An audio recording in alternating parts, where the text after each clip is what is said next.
სომხეთი 35 წლიანი დამოუკიდებლობის ისტორიაში ყველაზე მნიშვნელოვანი საპარლამენტო არჩევნების მოლოდინშია. ადგილობრივი სოციოლოგიური გამოკითხვის შედეგების მიხედვით, სომხეთის მოქმედი პრემიერ-მინისტრის ნიკოლ ფაშინიანის პარტია სამოქალაქო კონტრაქტი 65%-ით ლიდერობს, რითაც აქვს შესაძლებლობა მომდევნო მოწვევის პარლამენტში საკონსტიტუციო უმრავლესობა მოიპოვოს.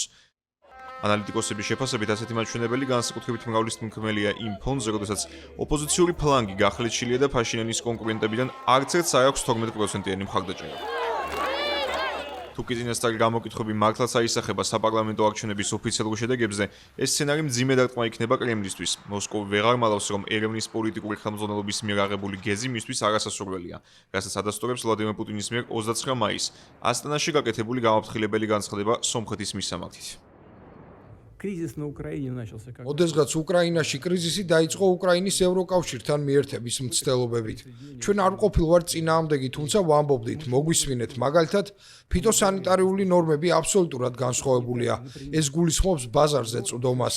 რუსეთში ჯერ კიდევ საბჭოთა დროიდან ფიტოსანიტარული ნორმები ბევრად უფრო მკაცრია ვიდრე ევროპაში და ეს წესი მოქმედებს ევრაზიული კავშირის წევრ ქვეყნებზეც. ახლა აქტიურია ინვესტირების საკითხი. ევრაზიული კავშირის ბანკის მონაცემებით სომხეთში დაგროვილი ინვესტიციის მაჩვენებელი 4 მილიარდ 900 მილიონი ამერიკული დოლარია.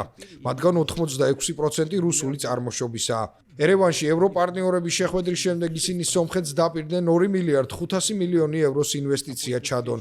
ეს მაინც ნაკლებია ვიდრე 4.9 და პლუს რუსული კაპიტალიდან არაპირდაპირ ინვესტიციები. რაც შეეხება თავისუფალი ვაჭრობის შესახებ შეთანხმებებს, ისინიც გაუქმდება და ეს სადამდე მიგვიყვანს.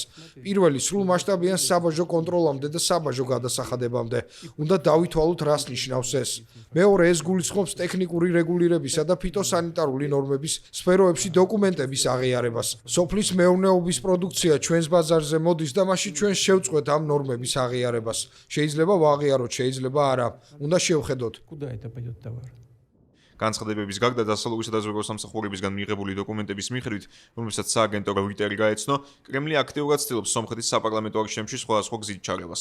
მასალების თანახმად, მათ შორისაა ნიკოლ ფაშინიანის მოწინააღმდეგე, რუსეთში მცხოვრები 2 მილიონზე მეტი ეთნიკური სომეხი ამომრჩევლის მობილიზება და მათი გადაყვანა სომხეთის სხვადასხვა რეგიონში არჩევნებში მონაწილეობის მისაღებად.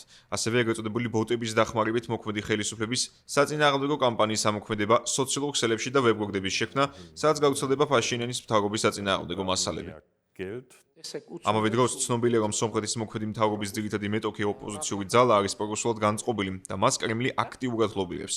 საუბარია პარტიაზე ძლიერი სომხეთი, რომელიც დაპატიმრებულ ოლიგარქს სამվել კარაპეტიანს ეკუთვნის. მასზე კი ვლადიმერ პუტინმა ნიკოლ ფაშინიანს არაერთხელ მიანიშნა მიმდინარე წლის 1 აპრილს კრემლში მიღებისას.